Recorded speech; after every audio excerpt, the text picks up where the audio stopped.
Aujourd'hui, j'aimerais commencer par une question.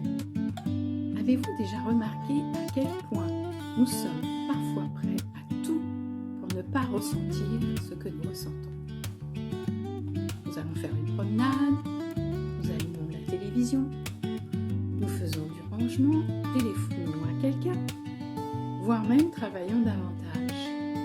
Nous pouvons même manger un morceau de chocolat, et puis un deuxième, et en vrai parfois toute la tablette. Ce n'est pas que nous avons vraiment faim, mais c'est parce qu'il y a quelque chose à l'intérieur de nous que nous préférerions ne pas rencontrer, nos émotions. Bonjour et bienvenue dans les voies de l'harmonie. Je suis Patricia Penaud. Nous sommes à l'épisode 3 pour mieux revenir à soi dans un monde qui nous disperse. Et je suis heureuse de vous retrouver pour ce nouveau rendez-vous. Après plus de 25 années de rencontres, d'accompagnement et de conversations autour de la nature humaine, j'ai observé quelque chose qui m'a toujours interpellée. Les êtres humains sont capables de traverser des périodes incroyablement exigeantes, comme des séparations, des deuils, des changements de vie, des moments même où tout semble vaciller. Et pourtant, ce qui semble parfois le plus difficile, ce n'est pas seulement ce qui nous arrive, c'est la manière dont nous essayons de lutter contre ce qui se passe à l'intérieur. Comme si il y avait une petite voix qui disait « Je ne devrais pas ressentir cela. Je devrais être plus fort. Je devrais déjà être passé à autre chose. » Ces phrases, je les ai entendues très souvent. Et peut-être vous sont-elles à vous aussi déjà passées.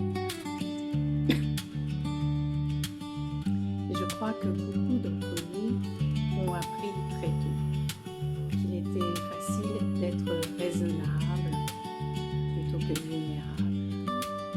Plus facile d'expliquer ce que l'on ressent que de prendre le temps de l'accueillir. Plus facile de continuer à avancer que de s'arrêter quelques instants pour écouter sa vie intérieure. Pourtant, nos ressentis ont une particularité étonnante. Ils ne disparaissent pas simplement parce qu'on décide de les ignorer. Et même, ils trouvent souvent une autre manière de revenir frapper doucement à notre porte. C'est un peu comme un facteur particulièrement persévérant qui sonne à votre porte avec un courrier recommandé. Vous pouvez faire semblant de ne pas être là et il revient. Vous baissez les volets et il revient. Vous regardez discrètement derrière le rideau et il revient encore. Bon, d'accord. Dans la vraie vie, le facteur finit généralement par rapporter. Mais pas les émotions. Elles ont une remarquable capacité à retrouver notre adresse. Car une émotion n'a qu'un seul objectif, celui d'être entendue. Et si, aujourd'hui, nous regardions nos émotions autrement? Et si elles n'étaient pas des obstacles sur notre chemin? Et si elles étaient au contraire des messagères, certes parfois maladroites, parfois bruyantes, mais profondément utiles? Dans cet épisode, je vous propose d'explorer ensemble ce que les émotions cherchent à nous dire et pourquoi nous avons tant de mal à les accueillir et comment nous pouvons progressivement apprendre à les écouter avec plus de douceur. Je vous invite à vous installer confortablement et à prendre une respiration. Ouvrons ensemble cet espace de rencontre avec notre vie émotionnelle.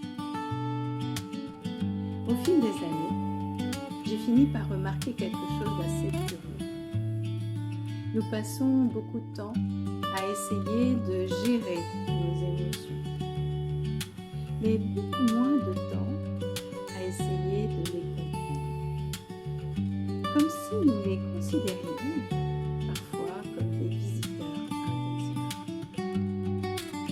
Imaginez un instant qu'un ami sonne à votre porte. Vous ouvrez et il vous dit « J'ai quelque chose d'important à te dire ».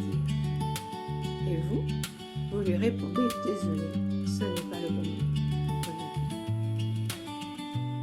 En remettant ce plus tard un nombre inconsidérable de fois, à un moment donné, soit il repart définitivement, soit il finit par parler. Les émotions fonctionnent souvent ainsi. D'abord, elles cherchent à attirer notre attention sur quelque chose qui compte pour nous. J'ai souvent remarqué qu'il arrive que derrière une colère se cache une limite qui demande à être regardée ou une valeur qui a été touchée. Que derrière une peur se révèle parfois un besoin de retrouver davantage de sécurité. Ou qu'une tristesse puisse nous inviter à reconnaître une perte, un changement, voire une page qui demande encore un peu de temps avant d'être tournée. Je ne crois pas qu'il existe une règle valable pour tout le monde. Chaque histoire étant tellement différente, chaque personne l'est aussi. Mais nos ressentis peuvent parfois devenir de précieux points de repère pour mieux nous comprendre. Ce qui est fascinant, c'est que nous sommes souvent très bienveillants avec les émotions des autres. Lorsqu'un ami traverse une période difficile, nous pouvons lui dire « C'est normal que tu sois triste. Je comprends que tu sois en colère. Avec ce que tu vis, c'est légitime. Mais lorsque cela nous concerne, le discours change. Je devrais être plus forte. Je ne devrais pas réagir comme ça.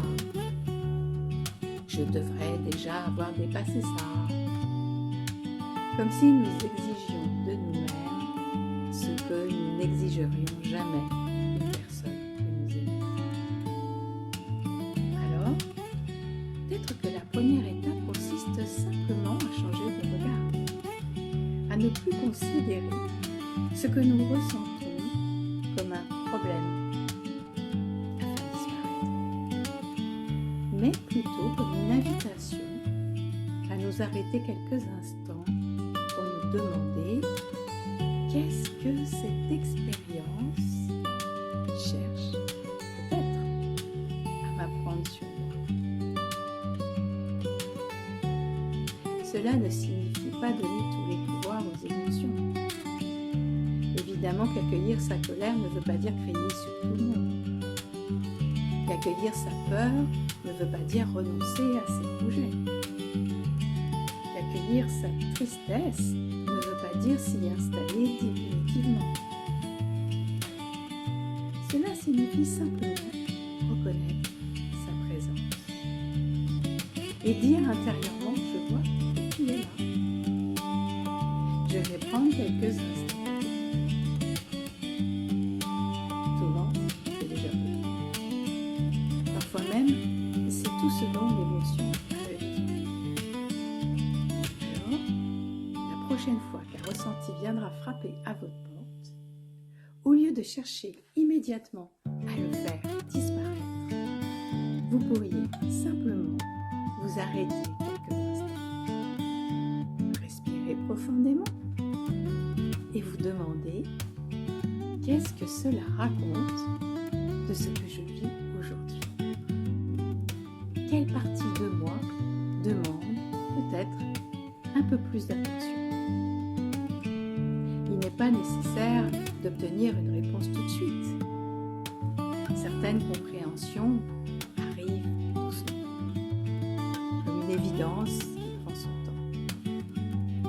L'essentiel, c'est d'ouvrir un espace de dialogue intérieur pour observer en soi les sensations, les intuitions, les élans ou les retenues. Et plus nous apprenons à nous écouter, et plus nous apprenons à nous connaître. Peut-être qu'au fond, la connaissance de soi commence là. Dans cette capacité à rester présent à ce qui se vit en nous-mêmes, même quand c'est inconfortable. Avant de nous quitter, je vous invite simplement à prendre quelques secondes et à observer ce qui est présent en nous maintenant. C'est peut-être une sensation, un état d'esprit, ou simplement un peu plus de calme qu'au début de cet épisode.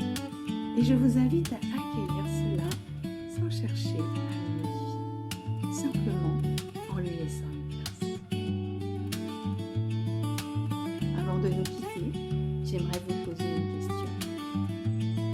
Si vos émotions pouvaient vous adresser un message aujourd'hui, lequel serait-il?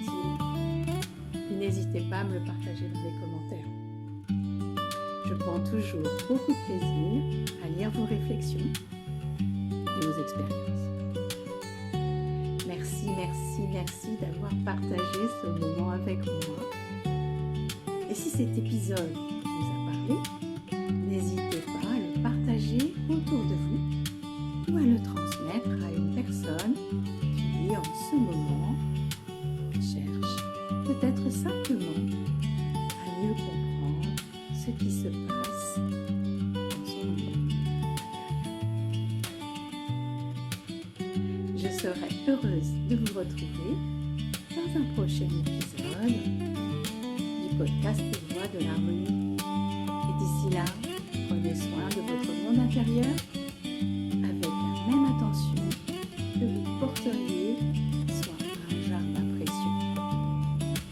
Les émotions ne sont, je le rappelle, pas des obstacles sur le chemin. Elles sont souvent les panneaux indicateurs qui nous aident à retrouver notre route. Et comme j'aime vous le rappeler, à la fin de chaque épisode, prenez soin de vous comme on entretient une flamme, avec douceur, patience, avec bienveillance envers tout ce qui se vit en vous. À très vite sur le podcast Les Voix de l'Harmonie.